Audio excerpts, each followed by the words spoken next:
পুরো নাম Neymar da Silva Santos junior, বাবার নাম নেইমার সিনিয়র। তিনি ছেলেকে আদর করে জুনিনহো বা জুনিয়র বলে ডাকেন। বাবা নিজেও ছিলেন একজন ফুটবলার, কিন্তু সেভাবে বড় কিছু করতে পারেননি। স্বপ্ন দেখতেন ছেলেকে দিয়েই পূরণ করাবেন ব্রাজিলের জাতীয় দলের খেলার স্বপ্ন।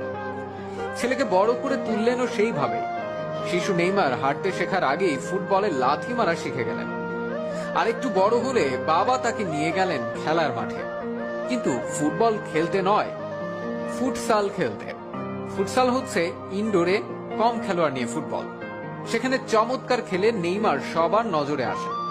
সবাইকে পাশ কাটিয়ে বল পায়ে জাদুকরী দক্ষতায় মন্ত্রমুগ্ধ করে রাখতেন তিনি দর্শকদের। স্বপ্ন পূরণের পথে প্রথম সাফল্য আসে যখন মাত্র 11 বছর বয়সে ব্রাজিলের শীর্ষস্থানীয় ক্লাব সান্তোস যুব দলে খেলার সুযোগ পান তিনি।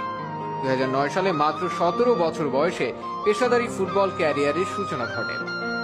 সে বছরই সেরা খেলোয়াড় হিসেবে অ্যাওয়ার্ড জিতে নেন তিনি। 2010 সালে ধূমকেতুর মতো উত্থান ঘটে নেইমারে।